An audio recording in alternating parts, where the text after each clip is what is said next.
सती का प्रश्न तथा उसके उत्तर में भगवान शिव द्वारा ज्ञान एवं नवदा भक्ति के स्वरूप का विवेचन।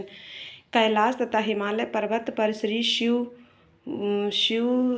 और सती के विविध विहारों का विस्तार पूर्वक वर्णन करने के पश्चात ब्रह्मा जी ने कहा, मुने, एक दिन की बात है, देवी सती एकांत में भगवान शंकर से मिली और उन्हें भक्तिपूर्वक प्रणाम करके दोनों हाथ जोड़ खड़ी हो गईं।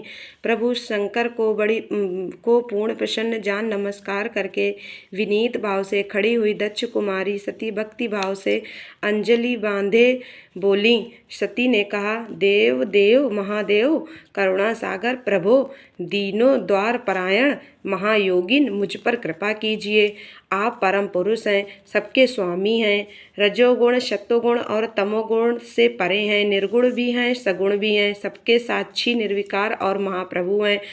हर मैं धन्य हूँ जो आपकी कामनी और आपके साथ सुंदर विवाह करने वाली आपकी प्रिया हुई। स्वामिन, आप अपनी भक्त वत्सलता से ही प्रेरित होकर मेरे पति हुए हैं। नाथ, मैंने बहुत वर्षों तक आपके साथ विहार किया है। महेशान, इससे मैं बहुत संतुष्ट हुई हूँ और अब मेरा मन उधर से हट गया है। देवेश्वर हर, अब तो मैं उस परम तत्व का ज्ञान प्राप्त करना चाहती हूँ जो निरतिशय सुख प्रदान करने वाला है तथा जिसके द्वारा जीव संसार दुख से अनायास ही उद्धार पा सकता है। नाथ, जिस कर्म का अनुष्ठान करके विषयी जीव भी परम पद को प्राप्त कर ले और संसार बंधन में ना बंधे, उसे आप बताइए, मुझ पर कृपा कीजिए। ब्रह्मा जी कहते, मुने, इस प्रकार आदिशक्ति महेश्वरी सती ने केवल जीवों के उद्धार के लिए जब उत्तम भक्ति भाव के साथ भगवान शंकर से प्रश्न किया, तब उनके उस प्रश्न को सुनकर स्वेच्छा से शरीर धारण करने वाले तथा योग के द्वारा भोग से विरक्त चित्त वाले स्वामी शिव ने अत्यंत प्रसन्न होकर सती से इस प्रकार कहा। शिव बोले, देवी दक्ष नंदिनी महेश्वरी सुनो, मैं उस परम तत्व का वर्णन करता हूँ जिससे वासनाबद्ध जीव तत्काल मुक्त हो सकता है। परमेश्वरी, तुम विज्ञान को परम तत्व जानो। विज्ञान वह है जिसके द्वारा उदय होने पर मैं ब्रह्मा हूँ ऐसा दृढ़ निश्चय हो जाता है। ब्रह्मा के सिवा दूसरी किसी वस्तु का स्मरण नहीं रहता तथा उस विज्ञानी पुरुष की बुद्धि सर्वथा शुद्ध हो जाती है। प्रिय, वह विज्ञान दुर्लभ है, इस त्रिलोकी में उसका ज्ञाता कोई विरला ही होता है। वह जो और जैसा भी है सदा मेरा स्वरूप ही है, साक्षात परात्पर ब्रह्मा है। उस विज्ञान की माता है मेरी भक्ति, जो भोग और मोक्ष रूप फल दे प्रदान करने वाली है। वह मेरी कृपा से सुलभ होती है। भक्ति 9 प्रकार की बताई गई है। सती भक्ति और ज्ञान में कोई भेद नहीं है। भक्त और ज्ञानी दोनों को ही सदा सुख प्राप्त होता है। जो भक्ति का विरोधी है उसे ज्ञान की प्राप्ति नहीं ही होती। देवी, मैं सदा भक्त के अधीन रहता हूँ और भक्ति के प्रभाव से जातिहीन नीच मनुष्यों के घरों में भी चला जाता हूँ, इसमें संशय नहीं है। सती, वह भक्ति 2 प्रकार की है, सगुणा और निर्गुणा। जो वैधि शास्त्राविधि से प्रेरित और स्वाभाविकी हृदय के सहज अनुराग से प्रेरित भक्ति होती वह श्रेष्ठ है तथा इसमें से भिन्न जो कामना मूलक भक्ति होती है वह निम्न कोटि की मानी गई है।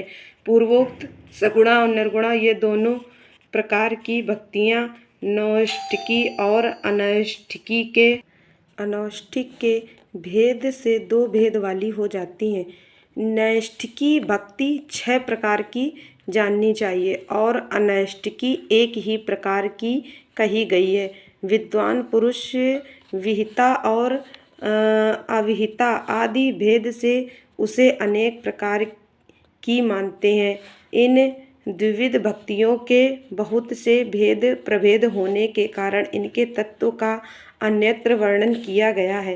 प्रिय मुनियों ने सगुणा और निर्गुणा दोनों भक्तियों के 9 अंग बताए हैं। दक्ष नंदिनी, मैं उन 9 अंगों का वर्णन करता हूँ, तुम प्रेम से सुनो। देवी श्रवण कीर्तन स्मरण सेवन दास्य अर्चन सदा मेरा वंदन सख्य और आत्मसमर्पण ये विद्वानों ने भक्ति के 9 अंग माने हैं। शिवे, भक्ति के उपांग भी बहुत से बताए गए हैं। देवी, अब तुम मन लगाकर मेरी भक्ति के पूर्वोक्त 9 अंगों के पृथक पृथक लक्षण सुनो। वे लक्षण भोग तथा मोक्ष प्रदान करने वाले हैं।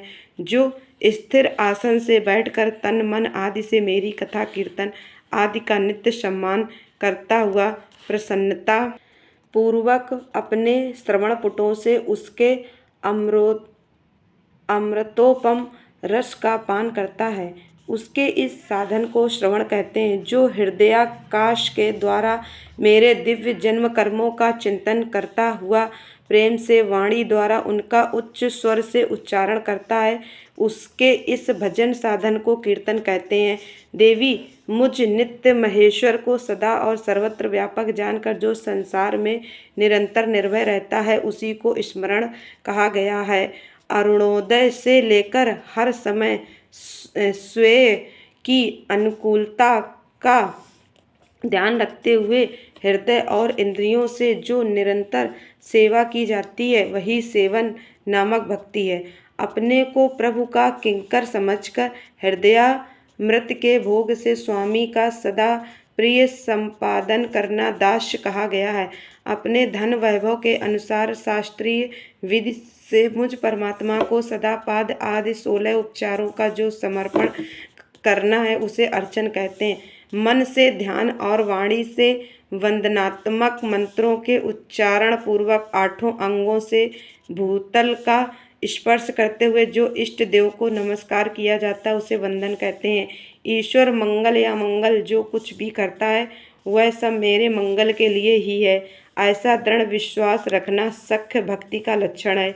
देह आदि जो कुछ भी अपनी कही जाने वाली वस्तु है, वह सब भगवान की प्रसन्नता के लिए उन्हीं को समर्पित करके अपने निर्वाह के लिए भी कुछ बचाकर न रखना अथवा निर्वाह की चिंता से भी रहित हो जाना आत्मसमर्पण कहलाता है। ये मेरी भक्ति के 9 अंग हैं, जो भोग और मोक्ष प्रदान करने वाले हैं। इनसे ज्ञान का प्राकट्य होता है तथा ये सब साधन मुझे अत्यंत प्रिय हैं। मेरी भक्ति के बहुत से उपांग भी कहे गए हैं, जैसे बिल्व आदि का सेवन आदि। इनको विचार से समझ लेना चाहिए।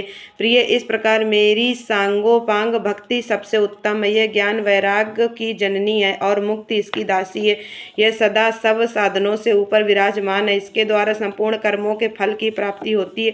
यह भक्ति मुझे सदा तुम्हारे समान ही प्रिय है। जिसके चित्त में नित्य निरंतर यह भक्ति निवास करती, वह साधक मुझे अत्यंत प्यारा है। देवेश्वरी, तीनों लोकों और चारों युगों में भक्ति के समान दूसरा कोई सुखदायक मार्ग नहीं है। कलयुग में तो यह विशेष सुखद एवं सुविधाजनक है। देवी, कलयुग में प्रायः ज्ञान और वैराग्य के कोई ग्राहक नहीं है, इसीलिए वे दोनों वृद्ध उत्साह शून्य और जर्जर हो गए हैं। परंतु भक्ति कलयुग में तथा अन्य सब युगों में भी प्रत्यक्ष फल देने वाली भक्ति के प्रभाव से मैं सदा उसके वश में रहता हूँ, इसमें संशय नहीं है। संसार में जो भक्तिमान पुरुष है, उसकी मैं सदा सहायता करता हूँ, उसके सारे विघ्नों को दूर हटाता हूँ। उस भक्त का जो शत्रु होता है, वह मेरे लिए दंडनीय है, इसमें संशय नहीं है। देवी, मैं अपने भक्तों का रक्षक हूँ। भक्ति की रक्षा के लिए ही मैंने कुपित हो अपने नेत्र जनित अग्नि से काल को भी दग्ध कर डाला था। प्रिय भक्त के लिए मैं पूर्व काल में शूर पर भी अत्यंत क्रुद्ध हो उठा था और शूल लेकर मैंने उन्हें मार भगाया था। देवी, भक्त के लिए मैं सैन्य सहित रावणों को भी क्रोधपूर्वक त्याग दिया और उसके प्रति कोई पक्षपात नहीं किया। सती देवेश्वरी, बहुत कहने से क्या लाभ, मैं सदा ही भक्त के अधीन रहता हूँ और भक्ति करने वाले पुरुष के अत्यंत वश में हो जाता हूँ। ब्रह्मा जी कहते हैं, नारद, इस प्रकार भक्त का महत्व सुनकर दक्ष कन्या सती को बड़ा हर्ष हुआ। उन्होंने अत्यंत प्रसन्नता पूर्वक भगवान शिव को मन ही मन प्रणाम किया। मुने सती देवी ने पुनः भक्ति कांड विषयक शास्त्र के विषय में भक्ति पूर्वक पूछा। उन्होंने जिज्ञासा की कि जो लोक में सुखदायक तथा जीवों के उद्धार के साधनों का प्रतिपादक है, वह शास्त्र और कौन सा है। उन्होंने यंत्र मंत्र शास्त्र, उसके महात्म्य तथा अन्य जीवोद्धारक धर्ममय साधनों के विषय में विशेष रूप से जानने की इच्छा प्रकट की। सती के इस प्रश्न को सुनकर शंकर जी के मन में बड़ी प्रसन्नता। उन्होंने जीवों के द्वारा उद्धार के लिए सब शास्त्रों का प्रेम पूर्वक वर्णन किया। महेश्वर ने 5 अंगों सहित तंत्र शास्त्र, यंत्र शास्त्र तथा भिन्न भिन्न देवेश्वरों की महिमा का वर्णन किया। मुनीश्वर इतिहास कथा सहित उन देवताओं के भक्तों की महिमा का, वर्णाश्रम धर्मों का तथा राज धर्मों का भी निरूपण किया। पुत्र और स्त्री के धर्म की महिमा का, कभी नष्ट न होने वाले वर्णाश्रम धर्म का और जीवों को सुख देने वाले वैदिक शास्त्र तथा ज्योतिष शास्त्र का भी वर्णन किया। महेश्वर ने कृपा करके उत्तम सामुद्रिक शास्त्र का तथा और भी बहुत से शास्त्रों का तत्वतः वर्णन किया। इस प्रकार लोकोपकार करने के लिए सद्गुण संपन्न शरीर धारण करने वाले त्रिलोक सुखदायक और सर्वज्ञ सती शिव हिमालय के कैलाश शिखर पर तथा अन्यान्य स्थानों में नाना प्रकार की लीलाएं करते थे। वे दोनों दंपति साक्षात पर ब्रह्मा स्वरूप हैं।